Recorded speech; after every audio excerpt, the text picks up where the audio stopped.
আমার একটা ছেলের বয়স 18 বছর। তো আমি মাহফিল করে এক রুমে শুয়ে আছি, ও আর এক রুমে শুয়ে আছে। শুয়ে থেকে আমার ছেলে গান গাইতেছে, আমার বড় ভাইয়ের শালি নাম ছিল তোর রানী, 3টে বছর ঘুরাইলে কেন আমারে, হায় হায় 3টে বছর ঘুরাইলো কেন আমার। আমি চিন্তা করলাম ছেলে বড় হয়ে গেছে, ওর সাথে মারামারি করা যাবে না নাকি কর, ওকে এমনভাবে মারবো যেন ও ঠিক হয়ে যায়। তখন আমি ওর গান শেষ নাই হইতে হইতে আমি বললাম, আমি ভালো কইরেই যাইনি নাই তোর বড় ভাইয়ের শালি, এত বড় মিথ্যা কথা কলি রে বেটা, এত বড় মিথ্যা কথা কলি। চা দেখেছে বেটা নাই নাই নাই 3 দিন নাই, ওকে হাত দিয়ে মারো নেই, আতুর দিয়ে মারছি। আমি বুঝলাম যে হ্যাঁ সালে উপযুক্ত হয়েছে, বৌমালি এসে দিছি। যা এখন সোজা হয় কে। হ্যাঁ আমি আমার তার কথা বলতেছি, 17 বছর বয়স তাকে বিয়ে করা দিছি, কারণ উপযুক্ত হয়েছে। ও আর কোনো জায়গায় টালটি বাল্টি করবে না, টালটি বাল্টি করলে ওর পাপের বোঝা ওর গায়ে চাকবে। কথা কন, আমি তো অন্তত পাপের থেকে বাঁচলাম। শোনেন, যারা গার্জিয়ান আছেন, ছেলে উপযুক্ত হয়ে গেছে, টাংটি মান্টি টাঙ্কি মারতেছে, আপনি বাপ বোঝেন না, আপনি বাপ বোঝেন না, আপনি মা বোঝেন না। ছেলে রাত 9টার সময় ফেসবুকের মধ্যে ঢুকে 3:30 পর্যন্ত দেখতেছে, বউ থাকলে আর এই কাজ করবে না।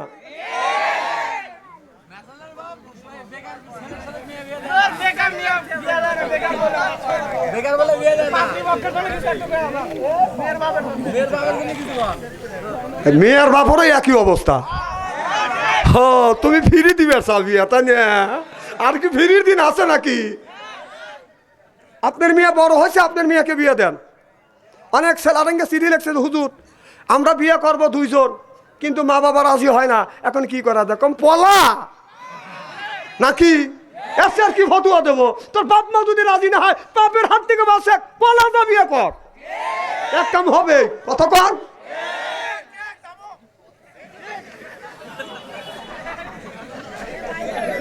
কি যুবকেরা আসা তো ইনশাল্লাহ?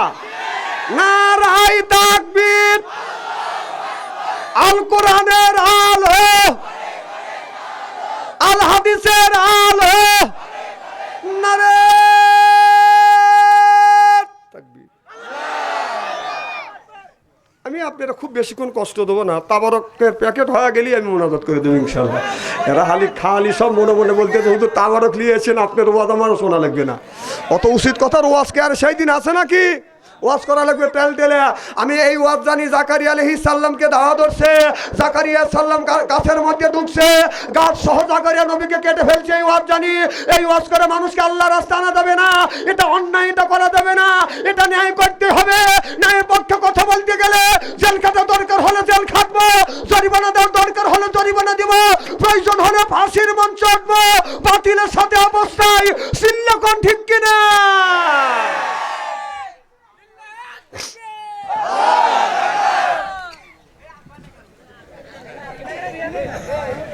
আমার ভাইয়ের, আমার মুসলমান ভাইরা,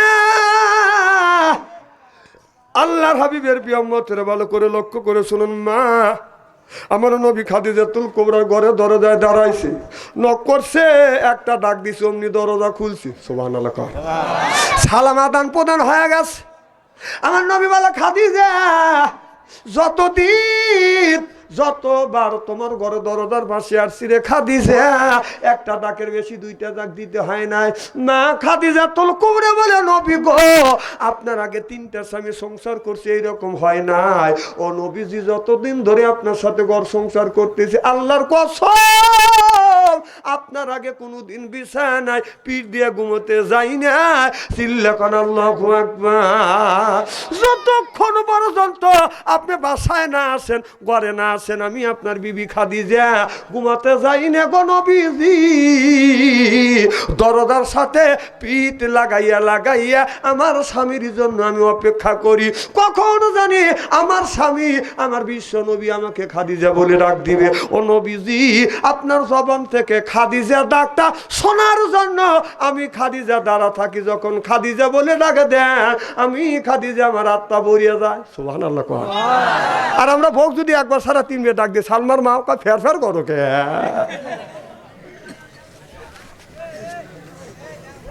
আমার নবী বলে হাত দুটো দান করে দেয়, বলে খাদিজা রে আয় আমার বুকে আয়। মা খাদিজাতুল কুবরা আমার নবীর বুকের সাথে মাথা ঠেকাইয়া বলে নবী গো আমি আপনার প্রেমে পড়ি, আমার জমা জমি তালা তালুক অর্থ সম্পদ যা কিছু ছিল সব আপনার কদমে কোরবান করছি। আল্লাহু আকবার কর।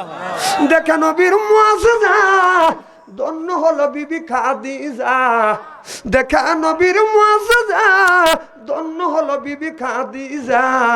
জীবন যৌবন করিলেন অর্পণ, মাল দৌলত যা ছিল নবী চরণে সুপিয়া দিল, বানাইল তাদের জীবনের আপন। আল্লাহ নবী গুণের নবী গো, আপনি নবী আমার জীবনের জীবন, আপনি নবী আমার জীবন সাথী, অন্ধকার কবরের বাতি, আপনাই পাইলে হব জান্নাতি। আরে রাহমাতাল লিল আলামিন, আপনি মুমিনের আপন, গুনাহগার উম্মতের আপন।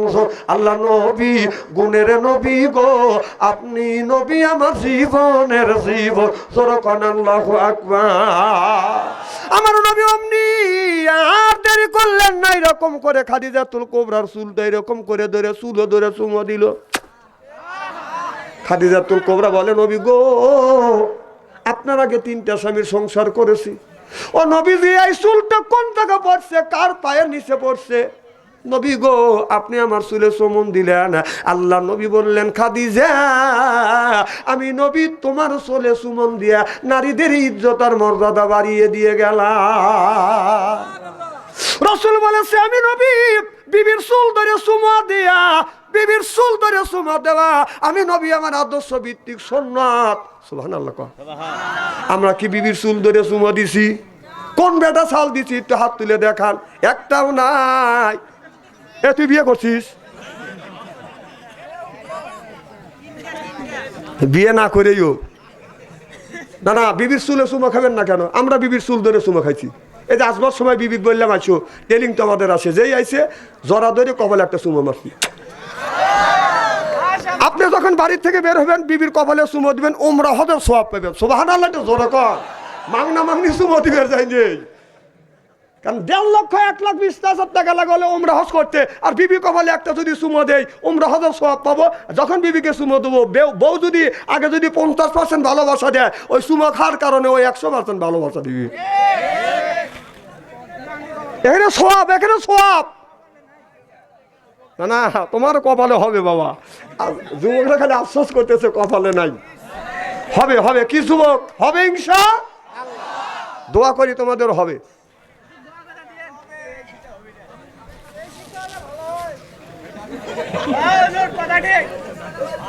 মারহাবা একটু জোরে কর। বিবি আমার ভাইয়ের, আমার মা বোনেরা আছে না? মা বোনেরা শুনে বলতে হুজুর চুল ধরে সুমতো খা দূরের কথা, চুল ধরে মোচর দিয়ে ধরে চিৎ করে বাড়ি বলে বকছেন। ওহো আপনারা বউ মারেন? আস্তাগফিরুল্লাহ, খবরদার বউ মারবেন না, বউ মারা হারাম। মা বোনেরা শুনে বলতেছে এত সুন্দর শোনানো বলবি কোনে আছিল হুজুর, আমার বলে দাম নাই, সব বোনেছে ভালো করে বুঝুন। হ্যাঁ রাসূল বলেছেন আমার নবীর 11টা বিবি ছিলেন। রাসূল বলেছেন কোনদিনও 11টা বিবির গায়ে হাত তোলে নাই। সুবহানাল্লাহ। এটা জোরে কর, একে মরার জায়গা। আল্লাহ নবী বললেন, আল্লাহ রাসূল বলেছেন যারা এই হাত দিয়ে বউ মারবে, যারা বউ মারবে এই হাত দিয়ে যারা বউ মারবে তাদের হাতের মোনাজাত দান খয়রাত আল্লাহর দরবারে কবুল হবে না, হইতে পারে না, হওয়া সম্ভব না। যারা বউ মারছেন কে বড় বড় চোখ করছে, কেমন বউ মারছে আর বড় বড় চোখ করতেছে। মা বোনেরা শুনে বলবি না আরে এত সুন্দর শোনান বলবি কোনে আছিল হুজুর, ভালো করে বুঝান। এমনও পুরুষ আছে বউ গরু বাড়ি এনে করে, কথা কর নরম পাও, তাই না? মা বোনেরা খুব খুশি। হ্যাঁ হ্যাঁ বউ মারা হারাম, আমাদের তো আছে। এই যাই এমন কাজ করো না মেরে থাকাই যায় না। না না আপনি খারাপ ব্যবহার করবেন কেন? আমার ভাইয়ের, আমার একজন মহিলা বলে হুজুর চিঠি লিখছে হুজুর, ওটা আপনি বললেন স্বামী আমারে মারছে, এখন মারিয়ে ফেলছে, এখন কি করা যায়? আমি বললাম মা তোমার স্বামী তোমাকে মারছে, মা তুমি ওই জায়গা চিহ্ন করে রাখো, তোমার স্বামীর হাতের ছোঁয়া তোমার শরীরে যেই জায়গা লাগছে মা, তোমার স্বামীর হাতের ছোঁয়া তোমার শরীরে যেই জায়গা লাগছে মা, ওই জায়গাটা চিহ্ন করে রাখো। আল্লাহর কসম করে বললাম, স্বামীর হাতের ছোঁয়া যেই জায়গা লাগছে ওই জায়গা দোজখের আগুনে কোনোদিন পুড়বে না। মা বোনেরা বলতেছে না, আমারে ভালোই করছি। আজকে যখন বাড়িতে যাবেন একটা লাঠি দিবে, বলবেন পেটো, মাথা থেকে পা পর্যন্ত পেটো। বাচ্চু আনসারি ওয়াজ করছে, আপনার হাতের ছোঁয়া যেই জায়গা লাগবে দোজখের আগুনে কোনোদিন পুড়বে না। কি সুন্দর স্বামীর হাত, সুদ খাওয়া হাত। আল্লাহ বললেন কুলু মিন তাইয়্যিবাতিল মা রাযাকনাকুম, আগে হালাল খাও এরপর ইবাদত করো। ইবাদত করো, হালাল খাই ইবাদত করলে ইবাদত কবুল করবে আল্লাহ। আর হালাল না খাইয়া যদি ইবাদত করো, এই ইবাদত আল্লাহর দরবারে কোনোদিন কবুল হবে না, হইতে পারে না। যারা খায় ঘুষ ওদের নাই হুঁশ, যারা খায় বাদান সুদ ফেরেশতারা পিঠে করবে তুষ। আর যারা খায় গাঁজা আল্লাহ দিবে সাজা। যারা খায় বাদান মদ ও হারাবে জান্নাতের পথ। যে খাবে আপনার সিগারেট ওর নাই মুখের বেরেক। আর যে খায় গুল ওই লোকটা করিবে বুল। যারা খায় বিড়ি ওদের মানে ধরবে কিরি।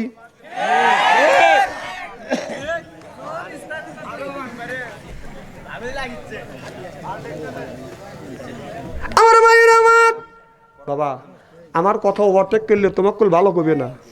তুমি তোমার কাছে ভালো হইতে পারো, মানুষের কাছে খারাপ বলবে। যে দান উড়াইলে দেখছেও না, কথা কয় না।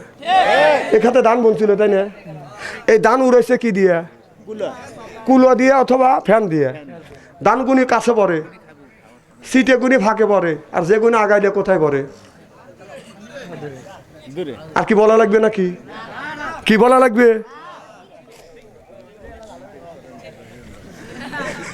আড্ডা মারি নেই, খালি আতুর। আমি না বলছি খালি অ্যাঙ্গেলে বসবাস। এই জন্য আমার কথা ওভারটেক করার চেষ্টা করবে না।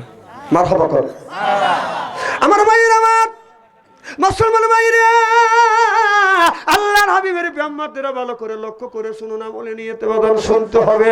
অর্ধ পৃথিবীর বেশিতের হরজত তোমার বাদান রাস্তা দিয়ে বাদান যাচ্ছে। লক্ষ্য করে দেখে দূরের থেকে একটা যুবতী মহিলা, পশ্চিম পাশে বাদান একটা পাহাড়, আর পূর্ব পাশে আছে বাদান একটা আপনার মরুভূমি। ওই মেয়েটা পাহাড়ের আপনার শেষ প্রান্তরে দেখে ওখান দিয়ে বাদান চক্কর খাচ্ছে। হযরত ওমর আমিরুল মুমিনিন খলিফাতুল মুসলিমিন, ওনার ঘোড়া হারাইছে, উট হারা গেছে। উট খুঁজতে খুঁজতে বাদান মরুভূমি তাইছে। সুবহানাল্লাহ বললেন না? রাদিয়াল্লাহু তাআলা আনহুর বাদান উটটা হারিয়ে গেছে। হযরত ওমর উটটা খুঁজবার জন্য বাদান গেছে। একা একা ছদ্মবেশে হযরত ওমর বাদান উটটা খুঁজতেছে। খুঁজতে হযরত ওসমান রাদিয়াল্লাহু তাআলা আনহুর সাথে সাক্ষাৎ হয়ে গেছে। হযরত ওসমান রাদিয়াল্লাহু তাআলা আনহু হযরত ওমরকে ডেকে বলে, আমিরুল মুমিনিন খলিফাতুল মুসলিমিন, আপনি কেন মাঠের মধ্যে দিয়ে একা একা ঘুরতেছো ছদ্মবেশ ধারণ করে?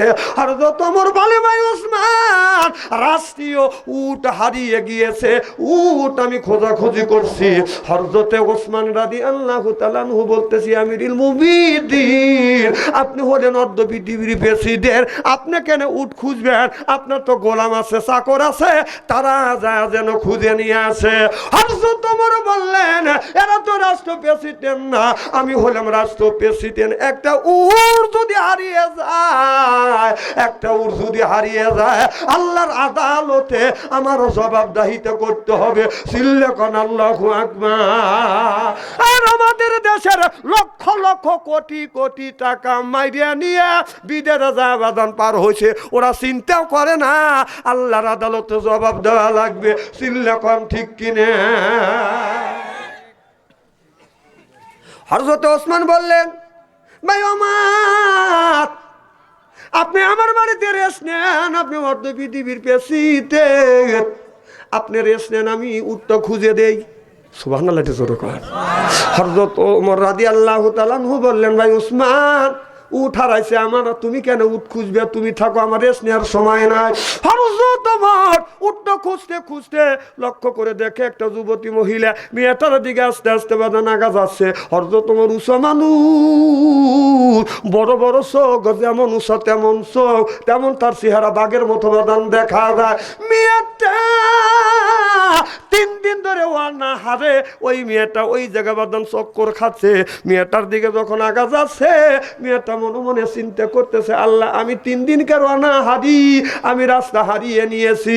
আল্লাহ কোন যুবকের সামনে পড়ি না, একটা যুবক আমার দিকে এগিয়ে আসছে, আল্লাহ মনে হয় আমার ইজ্জত নামে আমার সম্পদটা হারিয়ে যাবে, আমার কাছে গহনা নাই এটা চিন্তাই করে নিয়ে যাবে, এরপরে টাকা নাই চিন্তাই করে নিয়ে যাবে।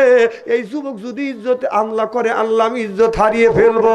আল্লাহ তোমার কাছে কিছু চাই না, আল্লাহ এই যুবকের হাত থেকে আমারে বাঁচাও। চিল্লা কোন আল্লাহু আকবার। আমি এটা নিজের ইজ্জতের চিন্তা করতেছে। আর একটা যুবকের সবচাইতে বড় সম্পদ হলো বাদন সতীর্থ সম্পদ। একটা মহিলার একটা যুবতীর সবচাইতে বড় সম্পদ হলো বাদন সতীর্থ সম্পদ। টাকা যদি হারা যায় সেটাও বাদন পাওয়া যায়, সার্টিফিকেট হারা গেলে সেটাও পাওয়া যাবে, দলিল যদি হারা যায় সেটাও পাওয়া যাবে। কোন যুবক আর যুবতী চরিত্র নামে সার্টিফিকেট যদি একটিবার হারিয়ে ফেলে জীবন ভরা কান্দে কাটেও চরিত্র নামে সার্টিফিকেট ফেরত পাবে না। চিল্লা কোন ঠিক কিনে? আজকে আমাদের ছেলে মেয়েরা চরিত্র সতীত্ব চলে গেছে বাদন ফেসবুকের ভিতরে। একদিন একটা মিয়া কল দিল, হুজুর কথা বলবো। কি বলবে বলো? হুজুর আমি 400টা প্রেম করছি। কয়টা? যেই বলছে 400 তেই বলছে ইন্নালিল্লাহ। ইন্নালিল্লাহ পড়বো কি নাউজুবিল্লাহ পড়বো? ফোন কাটিয়ে দিয়ে সময় পাইনি, উনি আবার রিং দিল। আমি বললাম, আবার রিসিভ করলাম, কম ব্যাপার কি মা? হুজুর আমি 2টা কথা শেয়ার করবো, আপনি কাটলেন কেন? কম কি হয়েছে? হুজুর আমি 400টা প্রেম করছি, 8,60,000 টাকা আমি হাতা নিছি। তা আমি বললাম কারণ কি, তুমি কিভাবে কাম করলে? হুজুর আমি বাংলাদেশের যুবকদের চিনি, শতকরা 70% যুবকদের চরিত্র ঢিল, আর 30% ছেলের চরিত্র ঠিক আছে। কম কে? যখন আমি সাজগোজ করে গেছি যুবকরা আমার দিকে তাহা থাকছে এরকম করিয়া, যেই তাকাইছে আমি চোখ টিপ দিছি, যেই চোখ টিপ দিছে যুবক চিন্তা করতে কাম হাঁটছে, তখন আবার যুবক তাকাইছে, যুবতী আবার চোখ টিপ দিছি, যে আবার তাকাইছে আবার চোখ টিপ দিছি, তখন ও ঠান্ডা হয়ে গেছে। তখন আমার কাছে এসে মোবাইলের নাম্বার কালেকশন করছি, নাম্বার নেওয়ার সাথে কথা বলছি। অনেক কথা বলবার পরে এক একটা যুবকের কাছ থেকে এইরকম করিয়া 2,000, 5,000, 10,000 টাকা করে হাতা নিছি। হাতিয়ে নেওয়ার পরে আমার 8,60,000 টাকা জমা হয়েছে। যুবকরা কথাও কইছে, তেজ মারাও দিছে।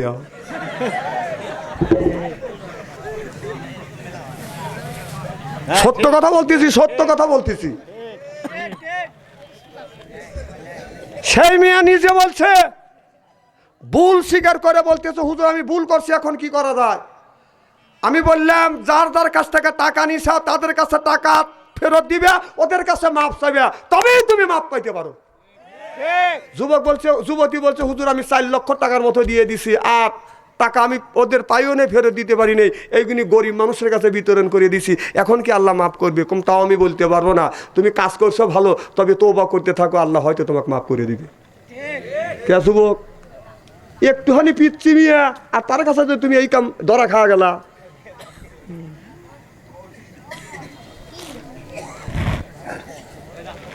আমার ভাইয়ের আমার ভালো করে লক্ষ্য করে শুনুন, যুবক যুবতীর ইজ্জত চলে গেছে। ফেসবুকের ভিতরে মেয়েটা মনে মনে চিন্তা করতেছে, আল্লাহ আমার সতীর্থ সম্পদ আল্লাহ যেন না হারিয়ে যায়। মেয়েটা যখন ওমর মিয়াটার দিকে যখন আগা যাচ্ছে, মেয়েটা শুধু গোরবাক খাচ্ছে, কোন দিকে যাবে দিশা পাচ্ছে না, কোনো দিকে গিরাম নাই, মানুষ দেখা যায় না, দৌড়া মানুষের কাছে দাঁড়াইবে, মেয়েটা গোরবাক খাচ্ছে। হযরত ওমর কাছে যাইয়া চিন্তা করতেছে, মেয়েটা ভয় পাচ্ছে। ওই জায়গায় ওমর যা বলে, ও গো মা, মা বলে যখন ডাক দিছে, মেয়েটা সুস্থির নিঃশ্বাস ছেড়ে দিছে। চিল্লা কোন আল্লাহু আকবার। মেয়েটা মনে মনে চিন্তা করতেছি, আল্লাহ সেই যুবকটা আমাকে মা বলে ডাক দিচ্ছে, অন্তত আমার ইজ্জতের কোনো ক্ষতি হবে না। হযরত ওমর বলে, মারে তুমি এই জায়গা কেন ঘোরাফেরা করছো? মেয়েটা উঠে বলতেছে, বাবা আমি বিপদে পড়ে গেছি। একটা টকবগে যুবক যদি মেয়েটাকে টকবগে যুবতীকে মা বলে যদি ডাক দেয়, আর টকবগে যুবকটাকে যদি বাবা বলে ডাক দেয়, ওই জায়গায় শয়তান থাকে না, কারণ মা বেটা সম্পর্ক হয়ে গেছে। শয়তান ওখান থেকে পালিয়ে যায়। চিল্লা কোন আল্লাহু আকবার।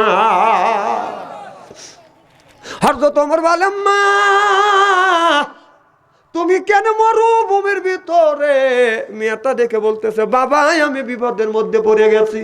বলে, বাবা এই রাস্তা দিয়ে আমি আসতেছি, বাবা আমি জানি এই রাস্তা দিয়ে গেলে আমি ঘরবাড়ি পাবো, আমি জায়গা পাবো, ঘরবাড়ি পাবো, মানুষের কাছে যাব, কিন্তু এই জায়গা যাইতে যাইতে আমি আস্তে আস্তে রাস্তা আমি হারিয়ে ফেলছি। এখন যেখানেই যাই শুধু পাহাড় আর মরুভূমি, আর কোনো কিছু পাই না।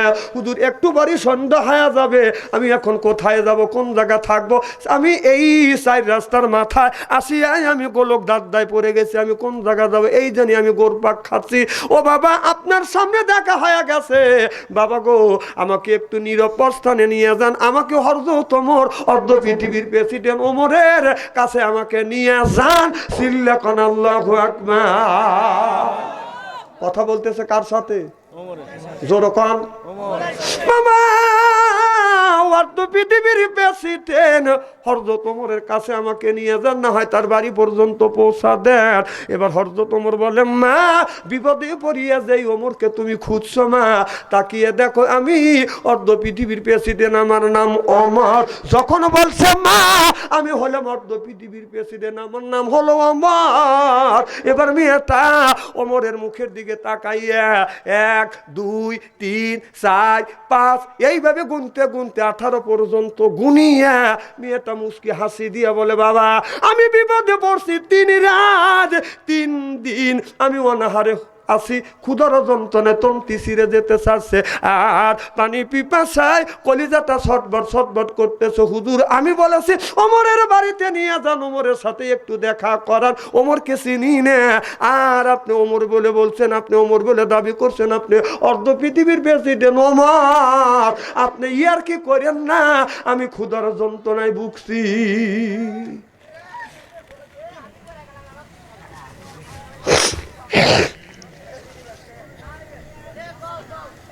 আমার ভাইয়ের আমার মেয়েটা বলে, যুবক মেয়েটা বলে, বাবা আমি ওমরের তালাশ করি, আর আমি ক্ষুধার্ত, তুমি আমার সাথে মস্করি করতেছো। ওমর বলে, মা বিশ্বাস করো, ওয়াল্লাহি ওয়াল্লাহি আল্লাহর কসম আমি হলাম অর্ধ পৃথিবীর প্রেসিডেন্ট। হযরত ওমর তোমাকে প্রেসিডেন্ট বলে বিশ্বাস হয় না।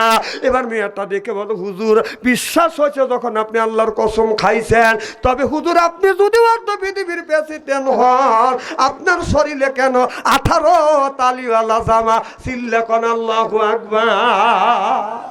অর্ধ পৃথিবীর প্রেসিডেন্ট, তার গায়ে 18 তালিওয়ালা জামা। আর আমাদের দেশের যদি নেতা হয়, জ্যৈষ্ঠী মাসে গরমের মধ্যে গায়ে গামছাই রাখা যায় না, আমাদের নেতারা খালি কোট গায়ে দিয়ে দে গোরে। কথা কন, এইটাই তো নেতা, হে তো নেতা না। ওমর অর্ধ পৃথিবীর প্রেসিডেন্ট, 17-18 তালিওয়ালা জামা গায়ে দিয়ে করে। আর আমাদের দেশের নেতারা আপনার জ্যৈষ্ঠী মাসে গরমের মধ্যে গামছা রাখা যায় না, কোট গায়ে দিয়ে দিয়ে খালি ঘুরে। কথা কর না, এইটাই তো নেতা, এরাই তো আমাদের উপকার করবে। পুরুষ পুরুষ মিল আছে, কিন্তু নারী নারী মিল নাই। কথা কন, যদি কন কেমন, বাস্তব প্রমাণ দেখা দেই। আমরা যখন বাসে উঠি, একজন মহিলা দেখলি সিট ছাড়িয়ে দিয়ে বসি, কি কন বসি কিনে? কথা কয় না বাবলিক রে, সিট ছাড়িয়ে দিয়ে বসি, মা বসুন। আর একজন যুবতী মহিলা বয়স থাকবে, একজন বৃদ্ধ মহিলা 70 বছরে 80 বছরে বৃদ্ধ মহিলা লাঠি হাতে করে নিয়ে সিট পেবে এরকম কাঁপবে, ও তাও সিট ছাড়বে না। যখন ড্রাইভার ব্রেক করে, ওই বৃদ্ধ মহিলা গলির মধ্যে খেলে গড়িয়ে যায়। আজকে ওরা মিল নাই দেখে আজকে আমাদের কপালে দুঃখ। একজন 17 বছর আর একজন 10 বছর, আবার 3 জায়গায় আসন নিয়ে দাঁড়াইছি। কথা কও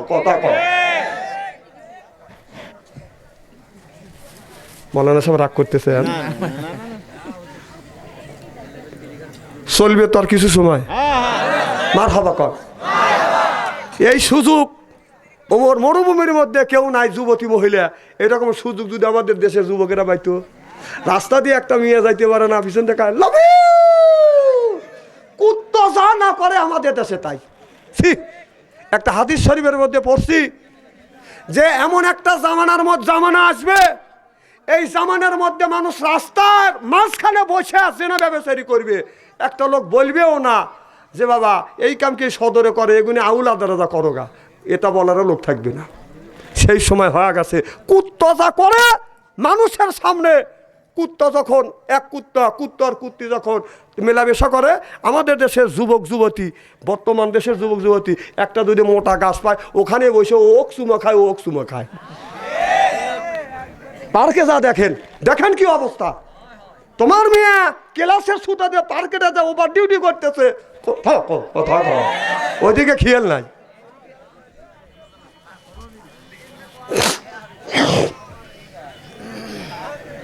মারহাবা কর বাবা, খুব খারাপ লাগতেছে নাকি? নারে তাকবীর।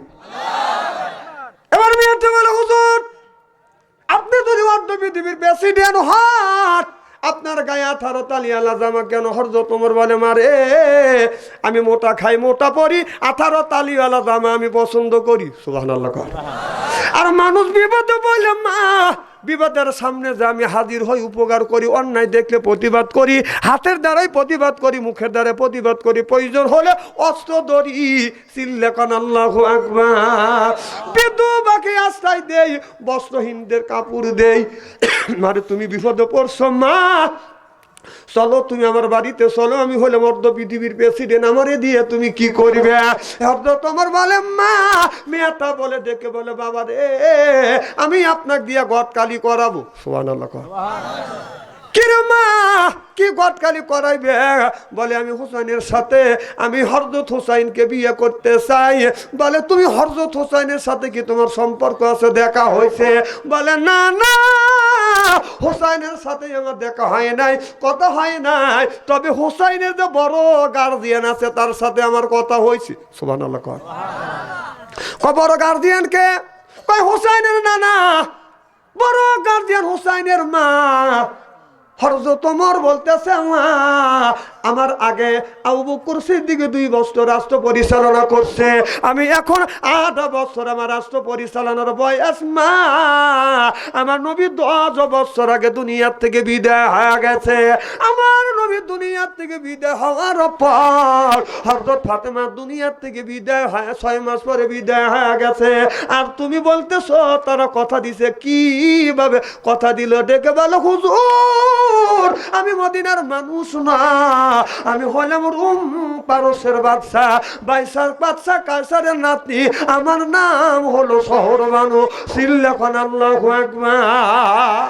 হযরত ওমর বলে মারে তুমি যদি বাদশা কায়সারের নাতি শহরবানু হও, মা তুমি কেন এই অবস্থায় এই জায়গা কেন আসছো? বলো হুজুর আমার বয়স যখন 12 বছর, আমি যখন কলমা পড়ে মুসলমান হয়েছি, আমার দাদা কায়সার কলমা পড়ার কারণে আমাকে জেল হাজতের মধ্যে ভরিয়ে আপনার 12 বছর থেকে 18 বছর পর্যন্ত 6 বছর আমি জেলের মধ্যে ছিলাম। হুজুরা আমি যখন জেলের মধ্যে ছিলাম সকালবেলা চাবুক দিয়ে আমাকে মারতেও আমি অজ্ঞান হয়ে যাইতাম, চলে যাইতো। সন্ধ্যার সময় চাবুক মারতে মারতে আমাকে অজ্ঞান করে ফেলতো, আমি অজ্ঞান হয়ে জেলের মধ্যে পড়েছিলাম। আর স্বপ্নের মধ্যে বিশ্ব নবী মুহাম্মদ রাসূলুল্লাহ সাল্লাল্লাহু আলাইহি সাল্লাম এসে হাজির হয়ে গেছে। চিল্লাখন আল্লাহু আকবার। আমার নবী এসে বলেছে শহর মানুরে তুমি কলমা পড়ছো, ঈমান আনছো, বিনিময়ে আল্লাহ তোমাকে জান্নাতুল ফেরদাউস দিবে। সুবহানাল্লাহ বললেন না? মেয়েটা বলছে হুজুর কোরআন ঈমান আনছি এই কারণে আল্লাহ জান্নাতুল ফেরদাউস দিবে, আপনি কি